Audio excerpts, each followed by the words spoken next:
Inovamos. E abrimos novas fronteiras. Mas agora a humanidade está sob ameaça.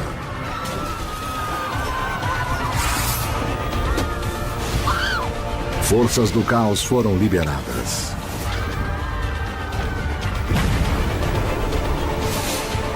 Elas nos colocarão à beira da extinção.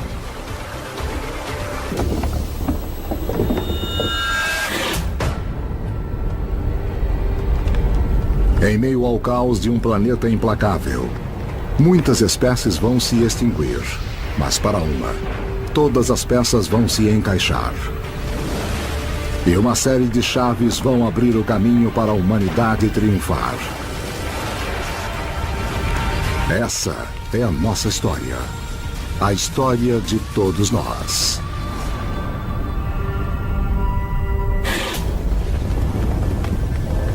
Norte da China, 1215 d.C.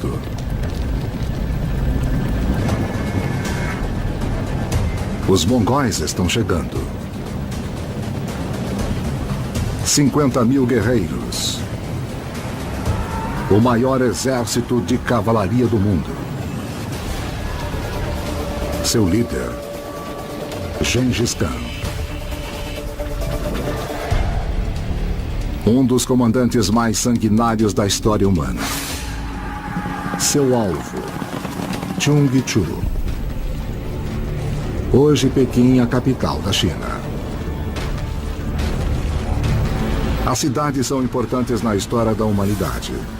São centros de poder, aprendizado e riqueza. Eles precisam se proteger. Chungchu tem 30 quilômetros de muralhas com 12 metros de altura. Mesmo assim, está vulnerável ao ataque.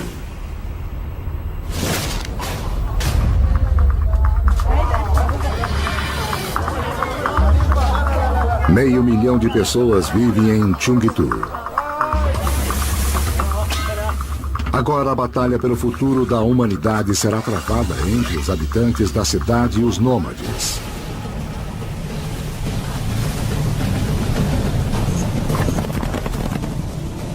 Gengis Khan, filho de um chefe tribal. Seu pai foi morto. Ele foi mandado para o exílio. Se você sobrevivesse a uma infância como a de Gengis Khan, você iria ter um peso sobre seu ombro. Você iria querer provar para todo mundo que eles estavam errados.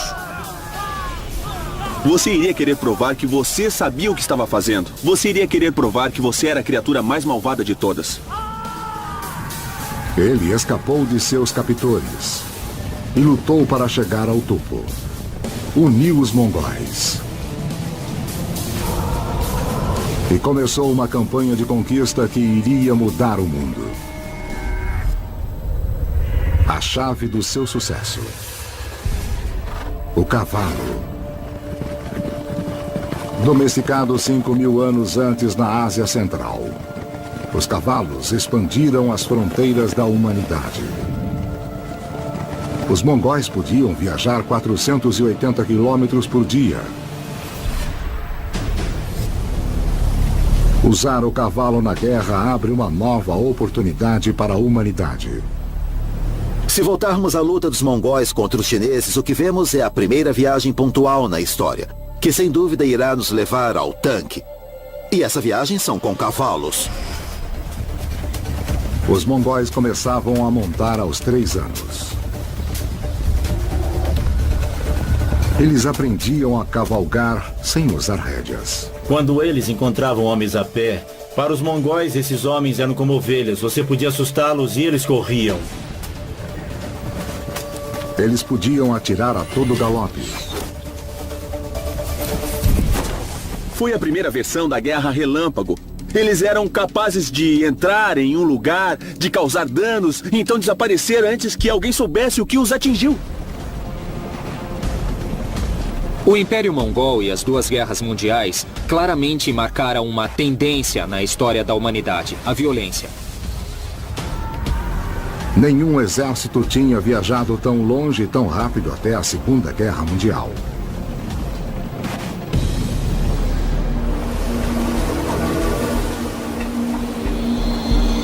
As mudanças climáticas foram uma das chaves da história humana. E levou os mongóis a mudarem o mundo.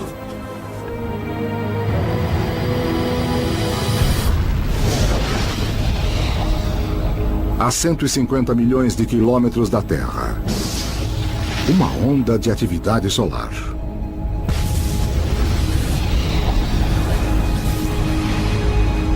Explosões radioativas atingem o planeta. É o começo de 3 séculos de aquecimento global. A mudança climática é um dos grandes problemas ambientais, mas é um entre muitos, porém é mais perceptível para todos nós. Na Mongólia, a seca transforma pastos em deserto. Para sobreviver, os mongóis vão para o sul em direção à China, o maior poder da Ásia, lar das maiores cidades do mundo. A China é o grande prêmio. Se você puder conquistar a China, você vai conquistar uma terra de suprimentos infinitos. Grãos, seda, chá. A China é o prêmio mais rico que os mongóis poderiam obter. A China é, ao mesmo tempo e em tempos diferentes, várias coisas. Ao falarmos da China, ela não é mais o que a gente achava. Ao se aproximar de Cheongju, Gengis Khan dá um ultimato.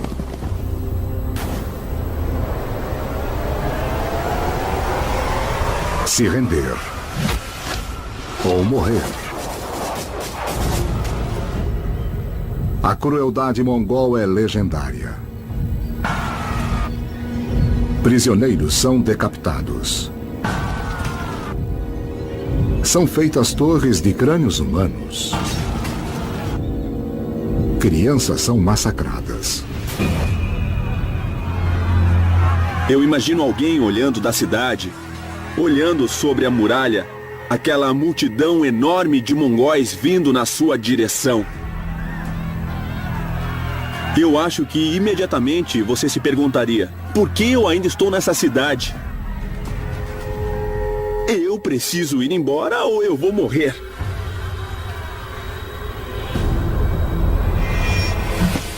Gengis Khan estuprou tantas mulheres que hoje cerca de 1 entre 200 carregam os seus genes.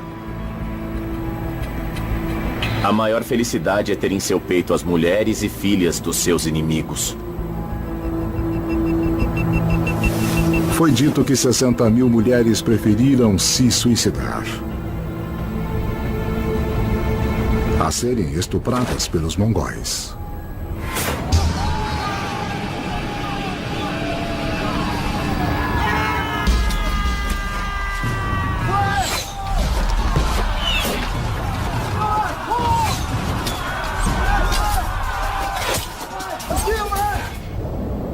Seus cavalos levavam os mongóis até os portões das cidades, só até ali.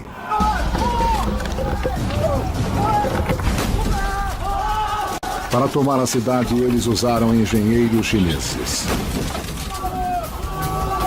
Eles os forçaram a construírem arias. Prisioneiros de guerra atacando sua própria cidade. Para se defender, os soldados de Cheongju precisavam matar seu próprio povo.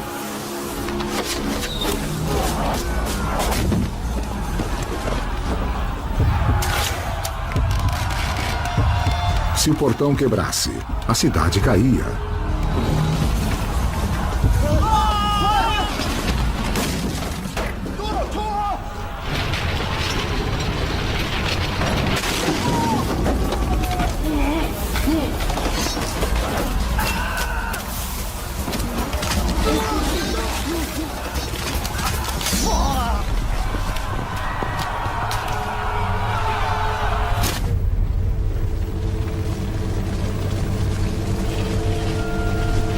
Os mongóis invadem Cheongju e massacram mais de 100 mil pessoas. Daí ateiam fogo à cidade.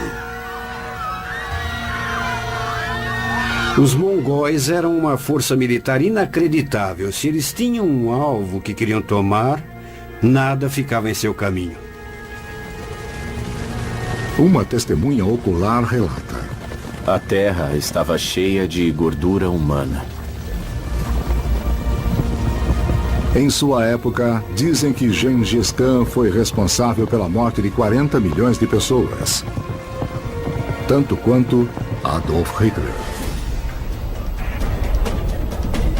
Em 25 anos, ele conquistou mais terras do que Roma em 400 anos. 16 milhões de quilômetros quadrados. Até agora, o maior império da história humana.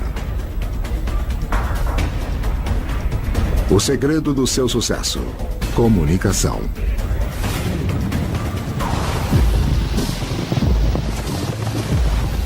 "600 anos antes do Pony Express, os mongóis podiam enviar mensagens a cavalo. Através de uma área 2 vezes maior que os Estados Unidos.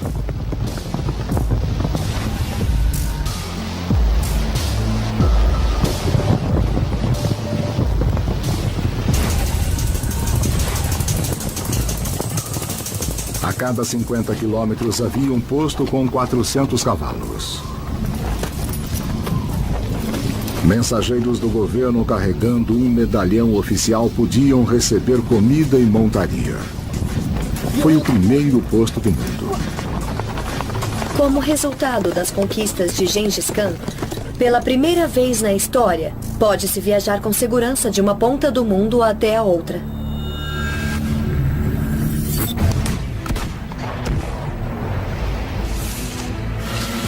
Papel, escrita e pólvora vão do Oriente para o Ocidente.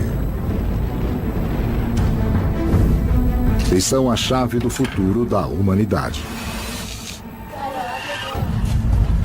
Mas, ao mesmo tempo, o matador está à solta,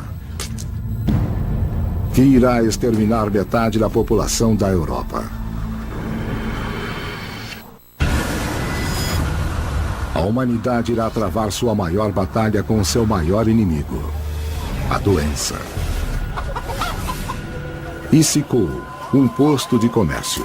A meio caminho entre a Europa e a Ásia. Gengis Khan está morto há mais de um século, mas seu império continua. Em suas rotas de comércio, um viajante novo e letal: a bactéria. Por 13,5 bilhões de anos, cada canto da Terra esteve coberto por esses micro-organismos. Nosso corpo contém mais células de bactérias do que células humanas. Quando um micro-organismo entra de novo na espécie, é muito mais agressivo do que com o passar dos milênios. O micro-organismo não está interessado em matar a pessoa. Ele quer viver, se reproduzir e ser transmitido. Em Issyk-Kul começa uma pandemia.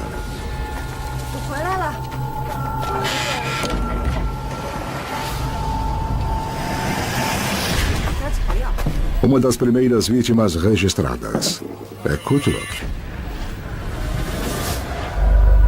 Casado, cristão, morrendo.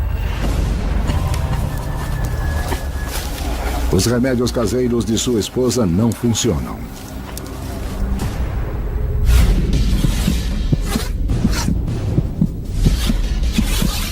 A bactéria corre pela corrente circulatória de Kutluk. Elas dominam seu sistema imunológico e se alastram implacavelmente, deformando e inchando suas glândulas.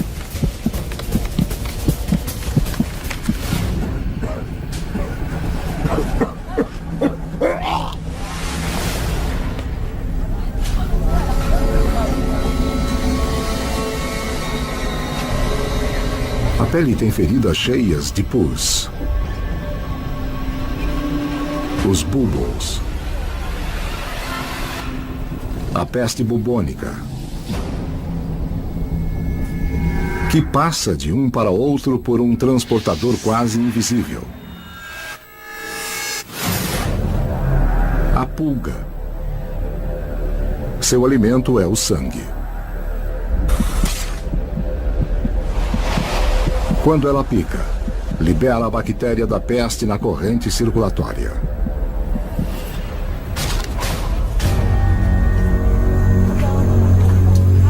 A esposa de Cthulhu não sabe disso. Mas ela também foi picada. Em alguns dias, os dois estarão mortos.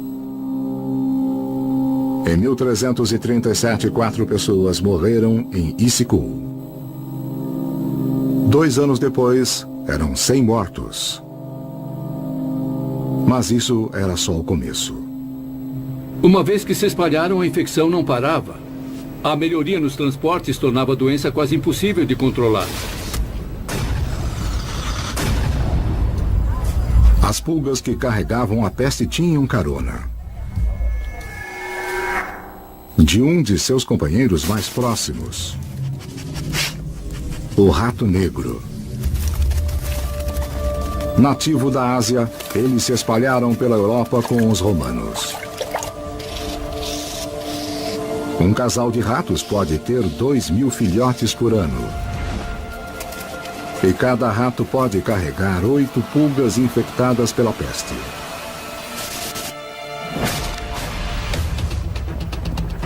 Os ratos negros infestaram a carga que era levada pelas rotas comerciais dos mongóis.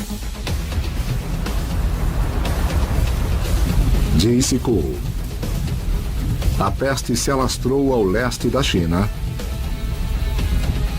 e foi para o ocidente, em direção à Europa.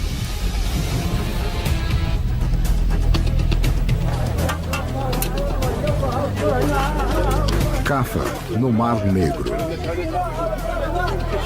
Um porto próspero, na divisa do Oriente com o Ocidente. Controlado pelos mercadores italianos.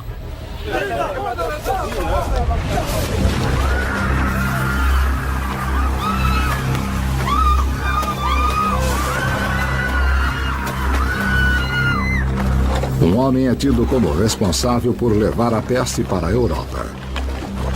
Um descendente de Gengis Khan. Jenny Bag.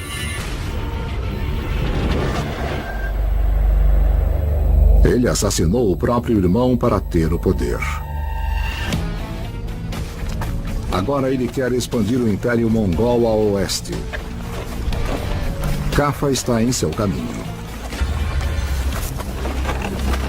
Mas ele tem uma arma nova terrível. A peste mata seus soldados mais rápido do que podem ser substituídos.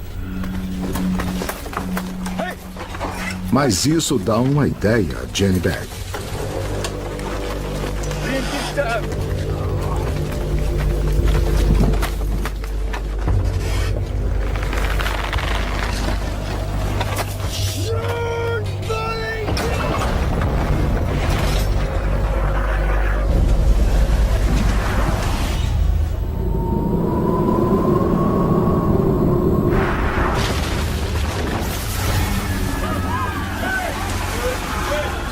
Seus homens mortos serviriam de munição.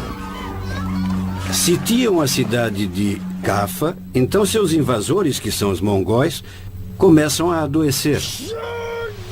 E ao invés de se retirarem, eles atiram os cadáveres na cidade. E as pessoas da cidade começam a ficar doentes.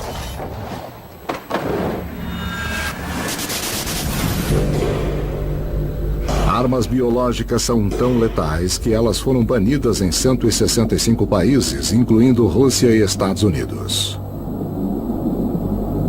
Mas ainda restaram armas biológicas suficientes para acabar com a humanidade imediatamente.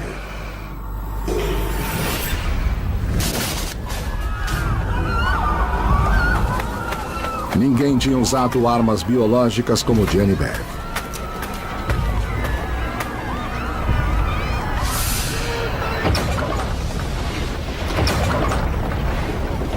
Um cronista escreveu: O que parecia ser uma montanha de mortos foi jogada na cidade.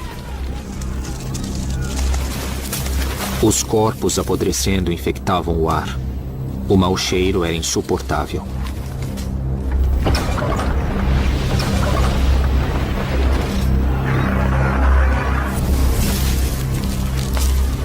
Não existe arma que seja tão terrível quanto a que é usada na guerra biológica. Você não pode ver os germes, você não pode ver a doença e não pode fazer nada para ficar imune a ela. Os habitantes de Cafa tentam se livrar da peste e vão para a Europa.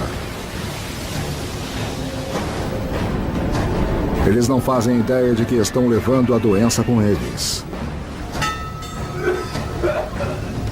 A peste em direção do continente com a maior densidade populacional do mundo. Siena, Itália. 1348. Uma família se tranca em casa, esperando deixar a doença lá fora. O pai escreve um relato, um dos poucos registros encontrados. Quando começa a invasão da Europa. Foi uma coisa cruel e horrível. Eu não sei como começar a contar sobre seu caminho brutal e sem piedade. A batalha pela sobrevivência da humanidade tinha começado. A humanidade está frente a uma batalha contra a extinção. Em Siena, Itália, 6 meses depois da peste invadir a Europa. Milhares estão mortos.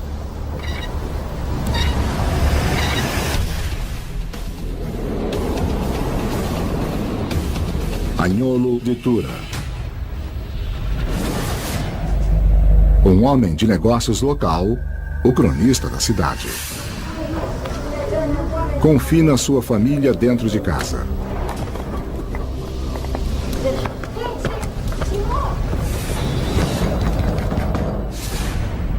Para que o assassino lá de fora não entre.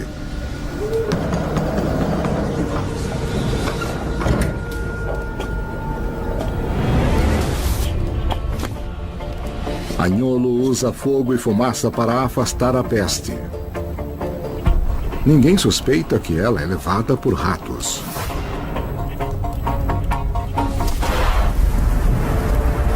A peste leva 10 anos para atravessar a Ásia, movendo-se lentamente de cidade em cidade. Mas a Europa é o lugar perfeito para sua proliferação. Centenas de cidades, 80 milhões de pessoas vivendo próximas. Essas cidades tinham todas as condições de sustentar a peste, a sujeira e a imundície. Os roedores eram considerados como parte normal da vida nesse momento e ninguém achava que esses roedores e suas pulgas pudessem ser um problema em potencial. Daí você tinha um grande número de pessoas, todas juntas nessas pequenas moradias, e era o tipo de situação que você ia querer se estivesse tentando causar uma epidemia de peste. Os homens dominaram as vacas, mas as minúsculas bactérias, pequenininhas, elas dominaram os homens.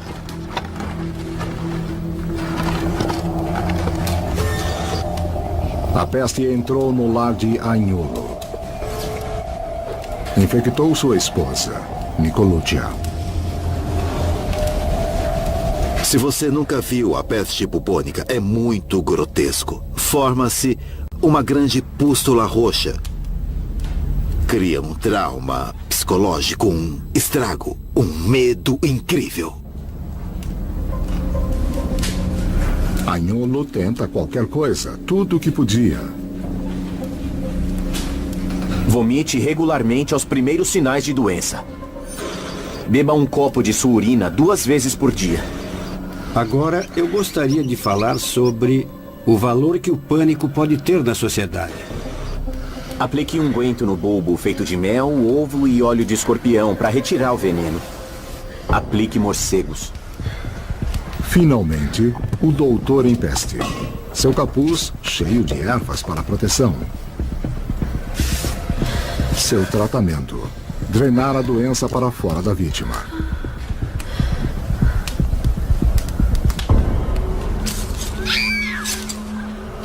Os médicos tentaram qualquer medida desesperada. Sangria foi tentada, sanguessugas foram usadas, mas nada dava certo. A melhor coisa que o médico poderia fazer era ficar longe dos pacientes. Inadvertidamente estavam levando a bactéria de um paciente para outro. Nesse meio tempo, a bactéria da peste sofria mutação, encontrando novos meios de se reproduzir e se alastrar. Elas não precisavam mais serem carregadas pelas pulgas. Eram levadas pelo ar.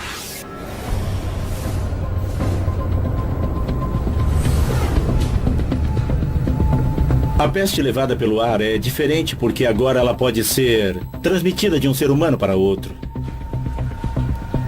Calcula-se que a peste bubônica deve ter matado cerca de 100 milhões de pessoas. Imagine o que eram 100 milhões de pessoas.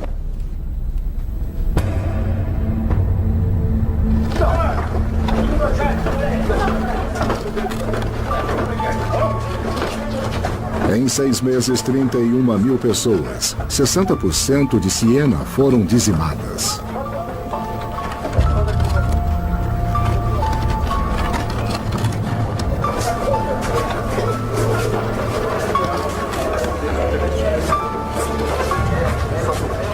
Eu, Agnolo de Tura, enterrei meus filhos com minhas próprias mãos.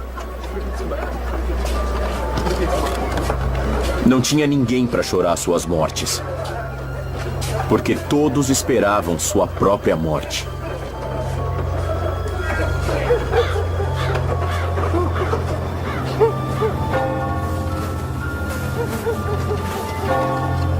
Tantos morreram que se acreditava que seria o fim do mundo.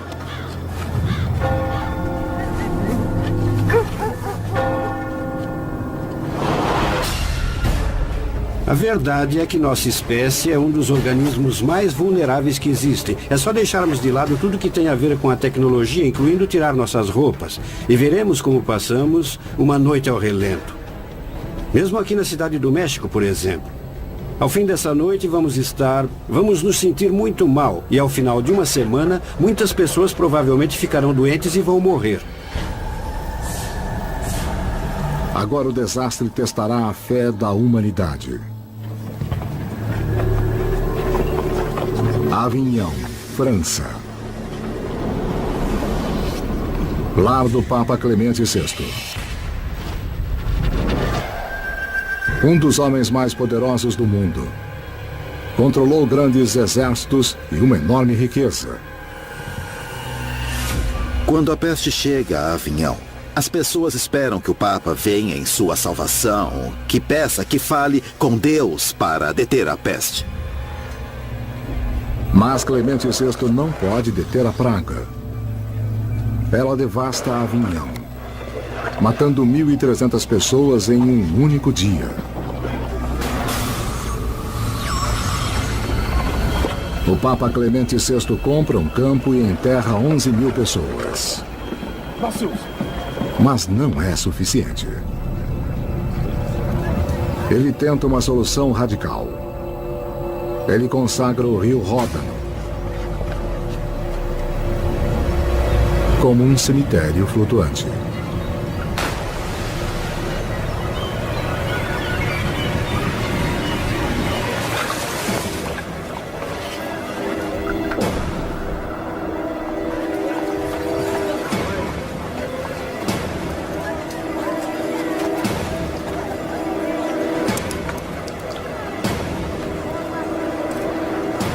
Com os corpos flutuando no rio Ródano, as pessoas percebem que o Papa não pode fazer nada por elas. Ou Deus não está ouvindo. Ou pior. O medo e a perda se transformam em raiva.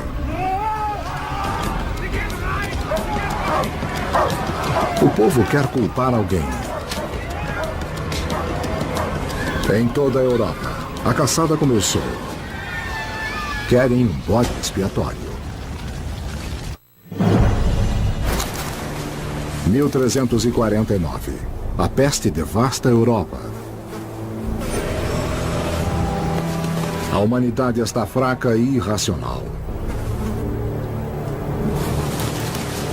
Está buscando alguém a quem culpar.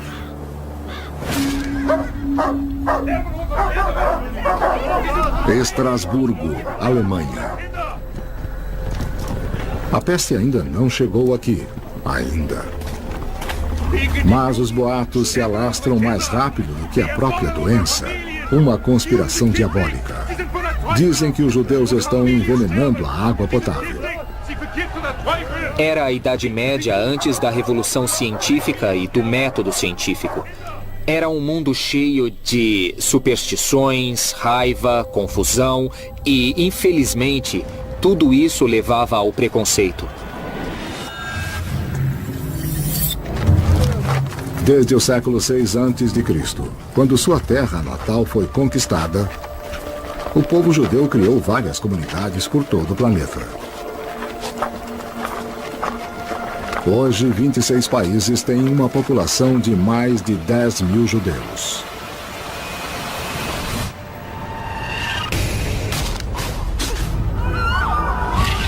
Quando o medo atinge a humanidade, as minorias tornam-se alvo.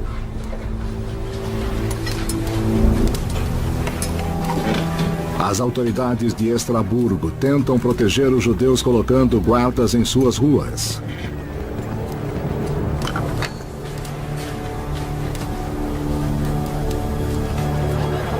Mas o isolamento leva ao desprezo.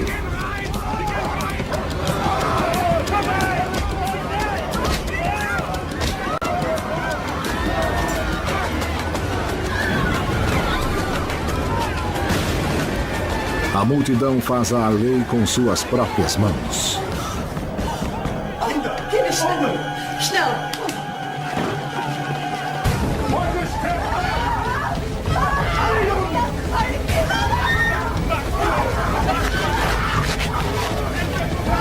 14 de fevereiro, o dia do massacre de São Valentim.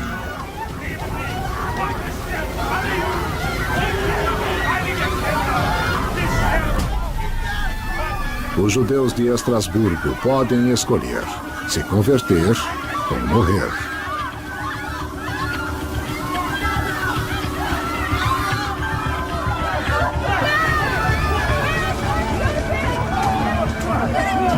Mil judeus são enterrados vivos. Mas o massacre não vai salvar a cidade. 5 meses depois, a peste chega, fazendo mais 16 mil vítimas. Em toda a Europa, grandes cidades estão desertas.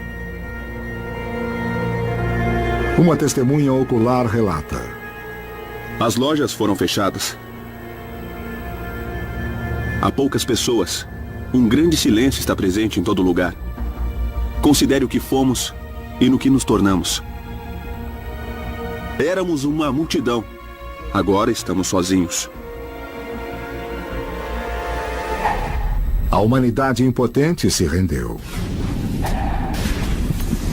a uma pequena bactéria. Na Ásia e na Europa, a peste matou mais de 50 milhões de pessoas em 15 anos. Mas o isolamento pode nos proteger.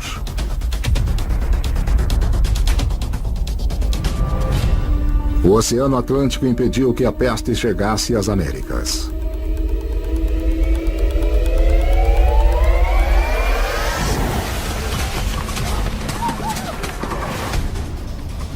Geralmente, o futuro da humanidade está nas mãos de líderes visionários. 200 anos depois de Gengis Khan, aparece um jovem guerreiro inca, Pachacute. Pacha, terra. Kutek, dar a volta, transformar-se. Corajoso, dinâmico, inspirado.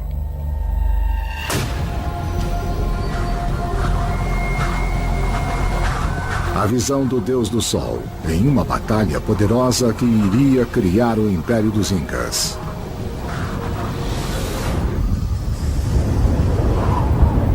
As Américas são o lar de 90 bilhões de pessoas, vivendo em total isolamento do resto da humanidade.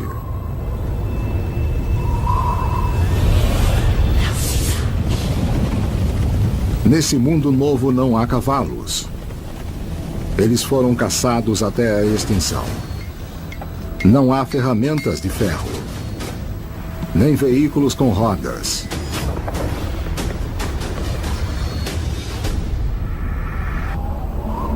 Mas o segredo da vida nos Andes está na agricultura em alta altitude.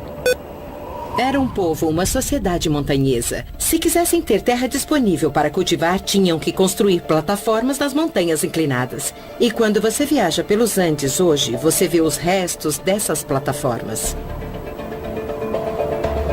Milhares de metros acima do nível do mar.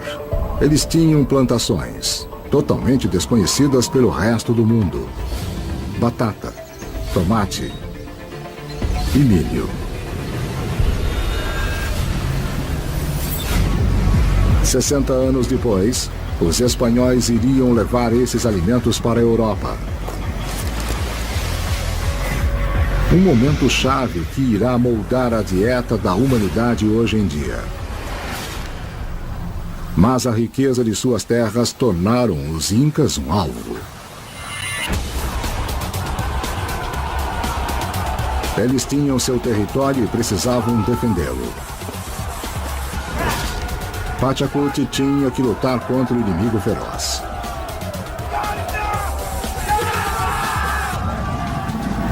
Liderado por um rei morto. A história da humanidade é moldada por homens predestinados.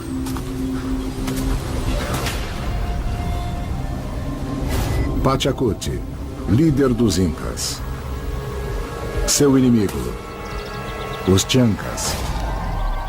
Guerreiros com sede de sangue, eles usavam os ossos de seus inimigos como troféus. Seu objetivo, esmagar Pachacuti. E subjugar a capital Inca, Cusco.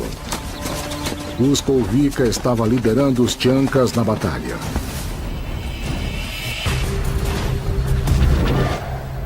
Poderoso, impiedoso e morto. Em vida, ele iniciou o reinado Chanca de terror. Na morte, ele fala através de seus sacerdotes. Nos Andes, os ancestrais estão muito mais presentes na vida das pessoas. E os mais importantes são mumificados. Muito antes dos egípcios, o povo da América do Sul preservava seus mortos.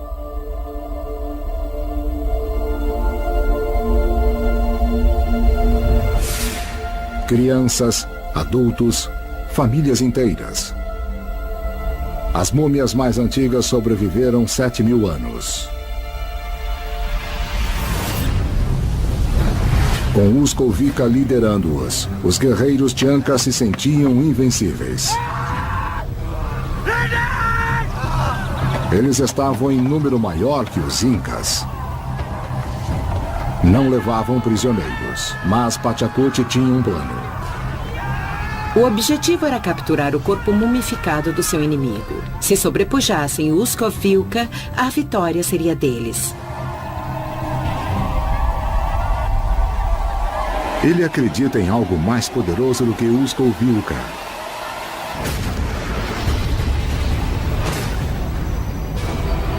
Int, o deus do sol.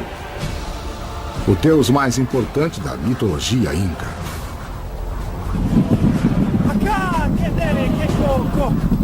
Na noite anterior à batalha, Int aparece a Pachacuti em um sonho e promete a ele uma vitória gloriosa.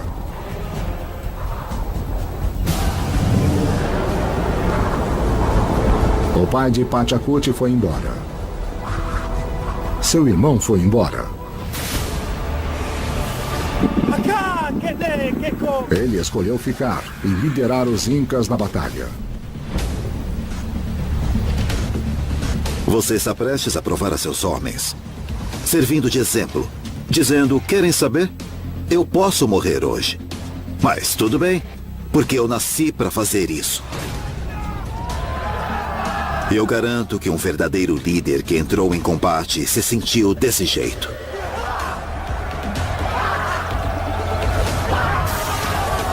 Pachacute provoca os Chancas, alimentando sua ira.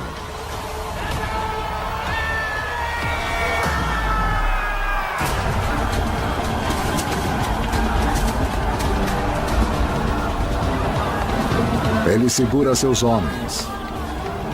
Mantenha disciplina. Até que eles disparam uma saraivada de pedras.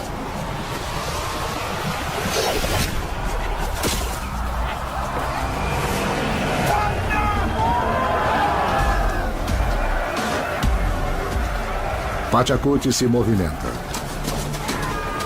Quando os Chancas estavam sitiando Cusco, grande parte dos líderes havia fugido. Pachacute assume o papel de defender a cidade. A lenda inca lembra sua coragem. O jovem príncipe se atirou sobre o inimigo. Ele era tão ágil e tão rápido que aterrorizou a escolta. Como precisavam multiplicar seu exército e não tinham como fazê-lo, eles juntaram umas pedras e as disfarçaram de guerreiros.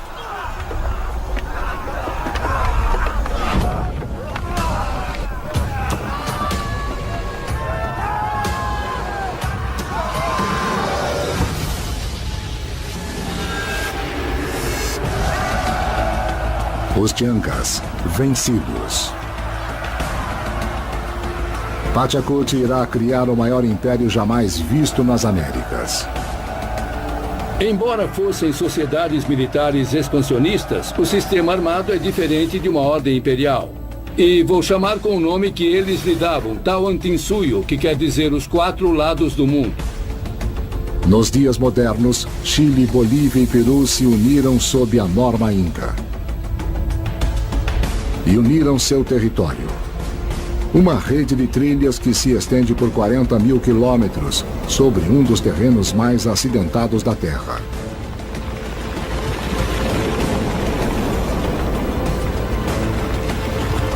No final da trilha, vemos Machu Picchu, o palácio de Pachacute sob as nuvens.